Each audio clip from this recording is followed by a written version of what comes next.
ጌታ ቀና አርጋትና ሀገሬን ጌታ የከፋ ሁሉ ይታይ በደስታ።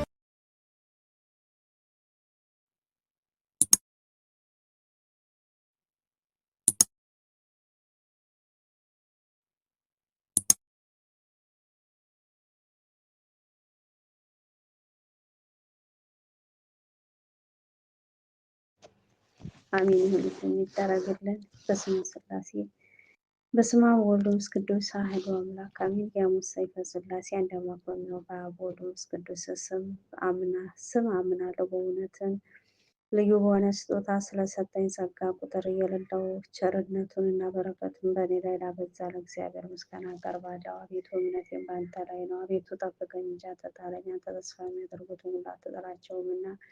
አቤቱ ድካምነትና ውርደቴን ተመልከተ፣ በደሌንና ኃጢአቴን ይቅር በለኝ። አቤቱ ፈቃዴን እፈጽም ዘንድ በቀናች ጎዳና ምራኝ፣ ፍላጎቴንም አሟላልኝ። አቤቱ ከጠላቶቼና በእኔም ላይ ተንኮል ከሚያስቡ ሁሉ አድነኝ። ሰይጣንና ሰራዊቱን ሁሉ ከኔ አርቅ። አቤቱ ፍጹም ንስሐ ስጠኝ፣ ኃጢአቴን አስተሰርይልኝ። ዳግመኛ በምትመጣበት ጊዜ ይቅር በለኝ። በጎ ነገር ካልሰሩ በስተቀር የሰራዊቱ ብዛት ወይም ገንዘቡና ልጆቹ እንደማይጠቅሙ ታውቃለህና። አቤቱ በችግሬ ጊዜ ፈጥነህ አድነኝ። የአብርሃምና የልጆችን በረከት በእኔ ላይ አሳደር። አቤቱ በማይና በሌሊት በጠዋትና በማታ ከላይ ተከተ ሰውረኝ። ከአመፅና ከተንኮለኛም ሰው አድነኝ። አቤቱ ልቦናዬን ከክፉ ሀሳብ ንጹሕ አድርግልኝና በቅዱስ ጥምቀት ከተጠመቁ ወዳጆች ጻድቃን ጋር አንድ ያደርገኝ። አቤቱ በእኔ ላይ ባመጣኸው ነገር ማለት ራብ ወይም ጥጋብን፣ ሕይወት ወይም ደግሞ ደስታ ወይም ሐዘን በመሳሰሉት ሁሉ አንተን ፈጽሜ አመሰግናለሁ። አቤቱ ፈጣሪ እግዚአብሔር ሆይ ፊትህን ከኔ አትመልስ፣ ቸርነትህንም ከላይ አታርቅ። አቤቱ አምላኬ ሆይ ከገሃነመ እሳትን አድነኝ። አቤቱ ፈቃድህን በቅዱሳኖች ላይ እንደሆነ ሁሉ እናቴንና አባቴን ይቅር ትላቸው ዘንድ ፈቃድህ ይሁን። ሁሉ ይቻልሃልና ለጌትነትህ ብዙ ምስጋና ይገባል ለዘላለሙ አሜን። አብ ወልድ መንፈስ ቅዱስ በፍጹም አካል ሶስት ሲሆን በባህሪ ግን አንድ አምላክ ነው። ሶስት የብርሃን አመድ በመጠን ወይም በባህሪ ግን አንድ ነው። ሶስት የመብረቅ ብልጭታ፣ ሶስት ነጎድጓድ ነገር ግን በአንድ ድምፅ ግርማ ይጠቃለላል። ሶስት የእሳት ባህሪ ነገር ግን አንድ ብርሃን አብ እሳት ነው፣ ወልድ እሳት ነው፣ መንፈስ ቅዱስ እሳት ነው። የሙቀት ባህሪያቸው ግን አንድ ነው። ወልድ ነው፣ አብ ነድ ነው፣ ወልድ ነድ ነው፣ መንፈስ ቅዱስም እንደ የብርሃን ነጸብራቃቸው ግን አንድ ነው። አብ ፎም ነው፣ ወልድ ፎም ነው፣ መንፈስ ቅዱስ ፎም ነው። የግለት ባህሪያቸው ግን አንድ ነው። አብ ነበልባል ነው፣ ወልድ ነበልባል ነው፣ መንፈስ ቅዱስ ነበልባል ነው። ብርሃናቸው ግን አንድ ነው። ለዘላለሙ ፍጹም የማይደርቅና የማይጎድል የቸርነታቸው ባህሪና የይቅርታቸው ምንጭ አንድ ነው። የገዥነታቸው ስልጣን አንድ የሆነ ሶስት ልዑላኖች ገዢዎች ናቸው። የትእዛዛቸው ባህሪ አንድ የሆነ ሶስት ጌቶች ናቸው። ሶስት ገጽ አንድ አመለካከት ባህሪ ናቸው። ሶስት አካል አንድ አምሳል ናቸው።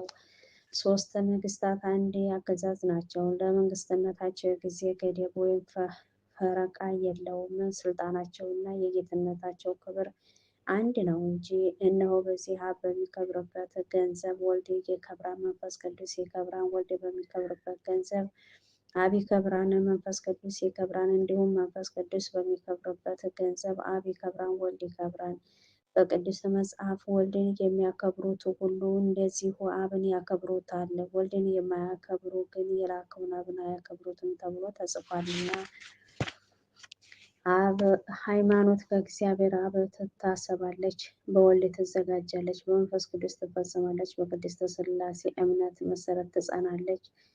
የቅድስት ሥላሴ እምነት የሃይማኖት መጨረሻ ናት። እነዚህ የሥላሴን ሶስትነት የሚከዳ የሥላሴ መዓት በላዩ ላይ ይወርድበታል።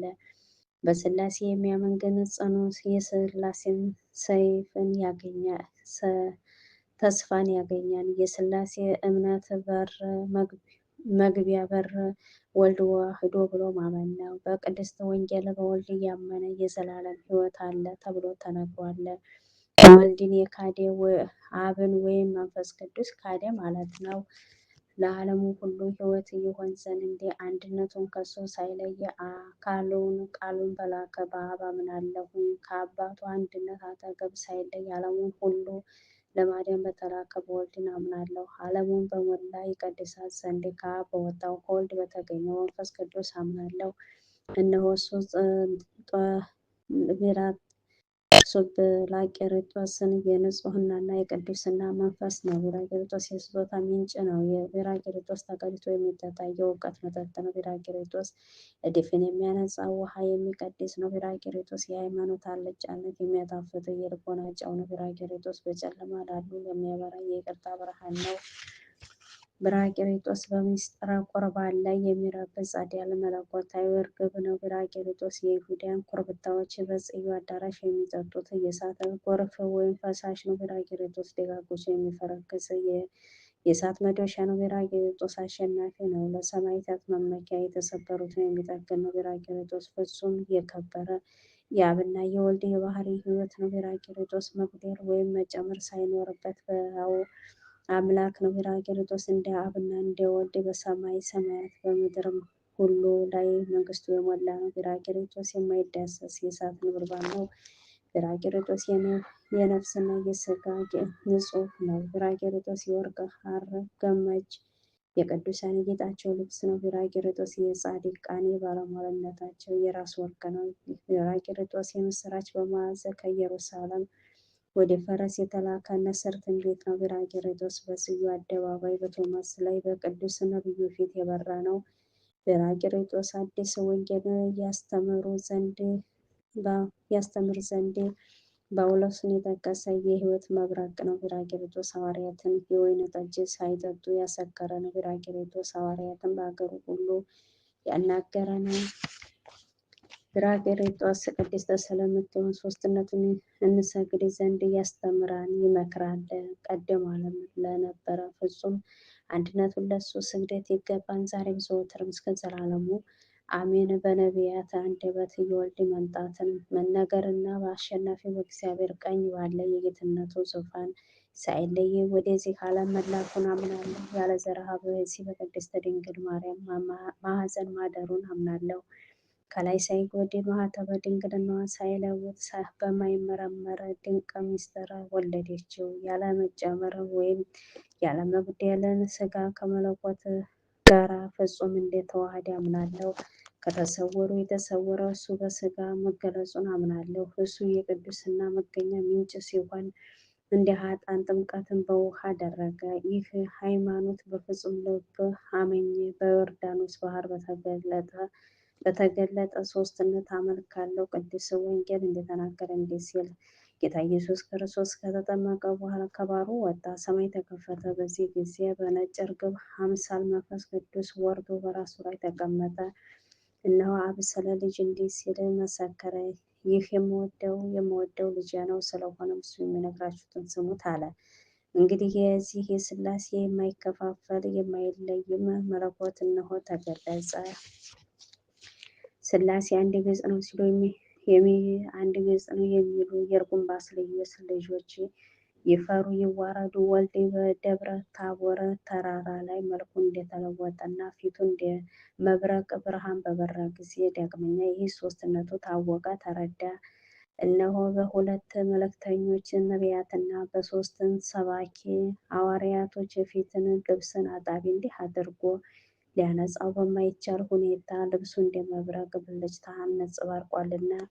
በዚህም ጊዜና መንፈስ ቅዱስ በነጭ ርግብ አምሳል ወርዶ አብ ወረደን። አብም የእውነት ምስክር በሆኑ ሰዎች እስኪሰሙ ድረስ እሱ ወልድ አባት ወይ ልጅህን አክብረው ባለ ጊዜና እንደቀደመው ልጅህን አክብረው።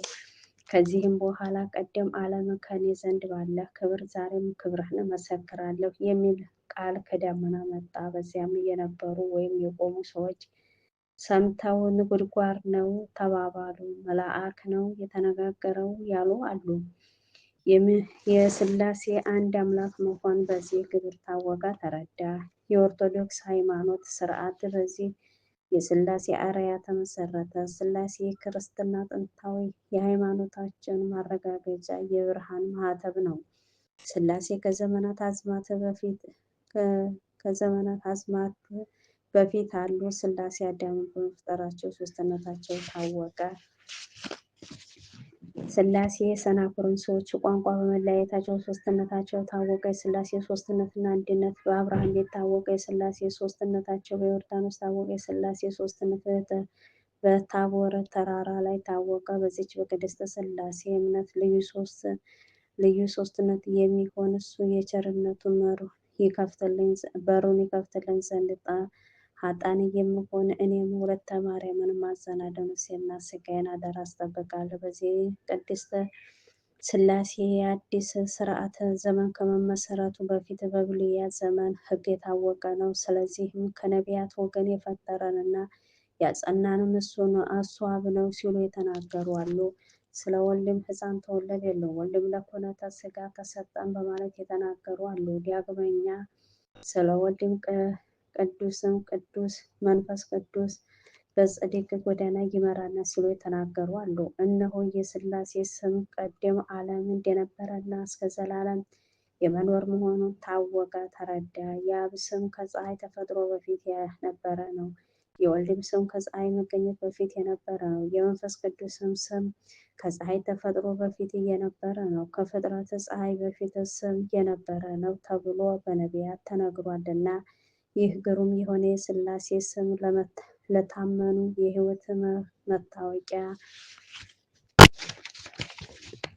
ማህተብ ነው፣ ለዝንጎች ግን የጥፋታቸው ቁልፍ ነው። ይህ ግሩም የሆነ የሥላሴ ስም የሕሙማን መፈወሻ፣ የክፉዎች አጋንንት ማባረሪያ ነው። ይህ ግሩም የሆነ የሥላሴ ስም የአስማተኞቹን ወይም የጠንቋዮቹን ጥበብ የሚያጠፋና የሟርተኞችን መርዝ የሚሰብር የሚከሽፍ ነው። ይህ ግሩም የሆነ የሥላሴ ስም የበሽተኞች መድኃኒት፣ የሙታን ትንሣኤያቸው ነው። ይህም ግሩም የሆነ የሥላሴ ስም አሸናፊ የሆኑ የሰማዕታት የገድላቸው ሞገስ፣ የብሩካን ጻድቃን የጸሎታቸው የመልካሙ መዓዛ ሽታ ነው። ይህ ግሩም የሆነ የሥላሴ ስም የረከሱትን የሚቀድሳቸው የተዳደፉትን የሚያነጻቸው ነው። ይህ ግሩም የሆነ የሥላሴ ስም እንደ መጎናጸፊያ እጎናጸፋለሁ፣ ከዕንቁ እንደተሰራ እንደ ራስ ወርቅም እቀናጀዋለሁ። በዚህ ግሩም በሚሆን የሥላሴ ስም እታመናለሁ፣ በመጎንበስ እሰግድለታለሁ። ለዚህ ግሩም አስፈሪና አስደንጋጭ ለሆነ ለሥላሴ ስም በፊቱ ተንበርክኬ በደስታ እሰግዳለሁ። ቅዱሳን ካሉበት ያገቡኝ ዘንድ በዚች ብሩክም በሚሆን በሥላሴ ስም እማጸናለሁ። ነፍሴንና ሥጋዬን እማጸናለሁ። ይህችም ለዘላለም የጽዩ ብርሃን የሚያበራባት ሰማያዊት አዳራሽ ነች። ይቅርታቸው ሀብተ ረድኤታቸው ከወዳጆቻቸው ከእኛም ከስደት ስንቃችንን መብዛት ልጆች ማህበር ጋር ከሕዝበ ክርስቲያን ጋር ለዘላለሙ ይኑር ለዘላለሙ አሜን። ታምረ ይቅርታቸው ሀብተ ረድኤታቸው ከወዳጆቻቸው ጋር ይደርና ስሉስ ቅዱስ ያደረጉት ታምራት ይሄ ነው። የሃይማኖት ሕግን የደነገጉ እነዚህ 318 ሊቀ ጳጳሳት ስለ ሃይማኖት ጉዳይ ከከሃዲ አርዮስ ጋር ክርክር በጀመረው ጊዜ እነሆ ሥላሴ በአንድነት ብሩካን ለሚሆኑ ለሊቃውንቶችን ስብሰባ መካከል ተገኙ ተቀመጡ። ከዚህም በኋላ ከሃዲ አርዮስ ስለ 318ቱ ሊቃውንት ወልድ እኮ ቀደም ዓለም አልነበረም፣ ቀደም ዓለም ከአብና ከመንፈስ ቅዱስ ጋር አልነበረም አላቸው። 318ቱ ሊቃውንትም ሕግ ተላልፈሃልና ከሃዲ አርዮስ ሆይ ስለዚህ ነገር የምንሰጥህ መልስ በጸጥታና አድምጥ አሉትኝ። ወልድስ ያለ ጉድለትና ልዩነት ከአብ ከመንፈስ ቅዱስ ጋር አንድ ነው። አብ በሕያው አምላክ ሲሆን በደላችንን ይቅር ይለን ዘንድ አንድ ልጁን ላከልን። ወልድም በሕያው አምላክ ሲሆን ስለኛ እንደ የዋህ በግ ተሰዋልን። ቅዱስ ሥጋውን ክብር ደሙን ሰጠን። ሥጋውም የእውነት መብል ደሙም የሕይወት መጠጥ ነው። በእውነትን አርዮስም እነዚህን ሊቃውንቶች ወንድሞች ሆይ ትሰሙኝ እንደሆነ ልንገራችሁ አላቸው። ወልድ ከኛ የነሳውን ሥጋ በሩቅ ብእሲ አድርጎ ከአብ ቀኝና ከመንፈስ ቅዱስ አንድነት ለይቶታልና። ይህም ከቅድስት ድንግል ማርያም የለበሰው ሥጋ ሞት አጠጥቶ ለሞት አደረሰው እንጂ ለሕይወት አልሆነውም። ከሞተም በኋላ ከአብና ከመንፈስ ቅዱስ ጋር ግንኙነት አላደረገም፣ ከእነሱ ጋር የመለኮት አንድነት የለውምና አላቸው። 318ቱ ሊቃውንት አንተ ከሃዲ ከልብህ አድምጥ፣ መጽሐፍ የተናገረውን እናመጣልሃለን ወይም እናስረዳሃለን። የሰው ልጅ የሥጋዬን ካልበላችሁ ደሜን ካልጠጣችሁ የዘላለም ሕይወት የላችሁም። ዳግመኛም ሥጋዬ የእውነት መብል ደሜም የሕይወት መጠጥ ነው ብሏልና አሉትኝ። አርዮስም 318ቱን ሊቃውንት ሥጋውንና ደሙን መቼ ነው የሰጣችሁ? ከስቅለቱ በፊት ወይስ ከስቅለቱ በኋላ? ሥጋውንና ደሙን ሊሰጣችሁ የመጣ ከሆነስ በሱ ዙፋን ላይ ማን ተቀምጧል? አላቸው። 318ቱ ሊቃውንት አርዮስ ሆይ ኤጲፍዩስን በመጽሐፍ ሐሙስ ማታ ለዓርብ አጥቢያ ጌታ በወዳጁ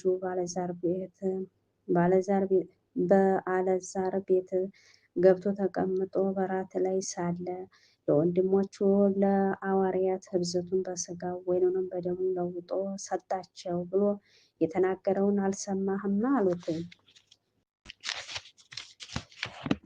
ቆርኔሌዎስም ይህንን ኅብስት የበላ ይህንንም ጽዋ የጠጣ የዘላለም ሕይወትን አለው ብሎ ተናገረ።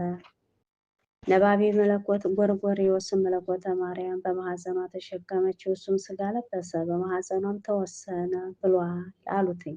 ይህንንም ሥጋ መለኮት በመዋሃዱ አባታችን አዳምን ያዳነው ነው። ዳግመኛም ሳዊሮስ ይህን ሥጋ ከሞተ በኋላ ከሙታን ተለይቶ በመነሳቱ በኪሩቤል ላይ በአባቱ ቀኝ ተቀመጠ፣ ከሱም አልተለየም ብሎ ተናገረ። በዚህ ጊዜና ጎስቋላው አርዮስ በመዘባበት ወንድሞች ሆይ በቀናች ሃይማኖታችሁ አምኛለሁኝ አላቸው። ከዚህም በኋላ 318ቱ ሊቃውንት ከአንተ ጋር እንተባበር ዘንድ ቅዱስ ቁርባንን እንስራ ብለው እግዚአብሔር ምጽዋት የሰመረ ምጽዋት አዘጋጁ። ይህ አርዮስም ከእነርሱ ጋር ቅዳሴ ገባ። በቅዳሴውም ስነ ስርዓት ላይ ከእነርሱ መካከል አንዱ ሊቀ ዮሐንስ አፈወርቅ አንድ አብ ቅዱስ፣ አንድ ወልድ ቅዱስ፣ አንድ መንፈስ ቅዱስ ነው በማለት በታላቅ ቃልን አሰምቶ አመሰገነ። ሌሎቹ መንፈስ ቅዱስ ላክልን ሲሉ ተሰጥኦ መለሱ። በዚህን ጊዜና መንፈስ ቅዱስ ከሰማይ ወርዶ በምጽዋው በቁርባኑ ላይ ተቀመጠ። መንፈስ ቅዱስም የአርዮስን ሕሊና በመረመረ ጊዜ የአርዮስ የሆድ ዕቃው ታወቀ። ፈጥኖ ከቤተ መቅደሱ ወጣና ወደ መጸዳጃው ክፍል ቦታ ሄደ። እየተቻኮለ ሲሄድ መንፈስ ቅዱስ በሕፃን አምሳል ቁሞ አገኘውና እንዲህ ሲል ጠየቀው፣ ሕፃኑ ልጄ ሆይ አንድ ሰው በአፉ አምኖ በልቡ ቢከዳ ምን ይሆናል? አለው። ሕፃኑም መጽሐፍ አፍም ልብም በአንድነት ይመኑ ያለውን አልሰማህም? አለው። ይህ እንዲህም ሲባባሉ የአርዮስ አንጀቱ ወጣ። በዚያን ጊዜ ከሆዱ የወጣውን አንጀቱን ለመብላት ውሾቹ ይጣሉበት ጀመር። ከዚህ በኋላ 318 የሆነውን ሁሉ ሰምተው ወደ እሱ መጡ። በመጡም ጊዜ በመጸዳጃው ቦታ ወድቆ ሞቶ አገኙት። እነዚህ ውሾቹም ሆድ ዕቃውን ለመብላት በሚገለባበጡበት ጊዜ ከልቡ ውስጥ ወልድ ፍጡር ነው የሚል ቃል ተገኘ። እኒህ ሥላሴ ያለመለየት በክብር አንድነት ይህን ታላቅ ታምር አደረጉ። የኒቅያም ሰዎች ይህን ታምራትን አይተው አደነቁ። እስከ ዛሬም ድረስ ይችን የቀናች የኦርቶዶክሳዊትን ሃይማኖት ያስተማሩ ናቸው። የይቅርታቸው ሀብት ረድኤታቸው ከወዳጆቻቸው ጋር ከእኛም ከስደት ስንቃችን መብጽዓ ልጆች ማህበር ጋር ከሕዝበ ክርስቲያን ጋር ከወለተ ማርያም ጋር በጸሎታቸው አስቡን አትርሱት ካሉን ወገኖቻችን ጋር በዘላለሙ ይኑር አሜን። የአምላካችን ቸርነቱ ረድኤቱ ቸርነቱ ምሕረቱ አይለየን አሜን። አባታችን ሆይ በሰማይ የምትኖር ስምህ ይቀደስ፣ መንግስትህ ትምጣ፣ ፈቃድህ በሰማይ እንደሆነች እንዲሁ በምድር ትሁን። የዕለት እንጀራችንን ዛሬ ስጠን፣ በደላችንን ይቅር በለን እኛም የበደሉንን ይቅር እንደምንል። አቤቱ ወደ ፈተናም አታግባን ከክፉ ሁሉ አድነን እንጂ መንግስት ያንተ ናትና፣ ኃይል፣ ክብር፣ ምስጋና ለዘላለሙ አሜን። እመቤታችን ቅድስት ድንግል ማርያም ሆይ በመልአኩ በቅዱስ ገብርኤል ሰላምታ ሰላም እልሻለሁ። በሀሳብሽ ድንግል ነሽ፣ በሥጋሽም ድንግል ነሽ። የአሸናፊ እግዚአብሔር እናት ሆይ ሰላምታ ላንቺ ይገባሻል። ከሴቶች ሁሉ ተለይተሽ አንቺ የተባረክሽ ነሽ፣ የማኅፀንሽን ፍሬ የተባረከ ነው። ጸጋን የተሞላሽ ቅድስት ሆይ ደስ ይበልሽ፣ ልዑል እግዚአብሔር ከአንቺ ጋር ነውና ከተወደደው ልጅሽ ከጌታችን ከመድኃኒታችን ከኢየሱስ ክርስቶስ ዘንድ ይቅርታው ምሕረቱን ለምኝልን ኃጢአታችንን ያስተሰርይ ዘንድ ለዘላለሙ አሜን አሜን።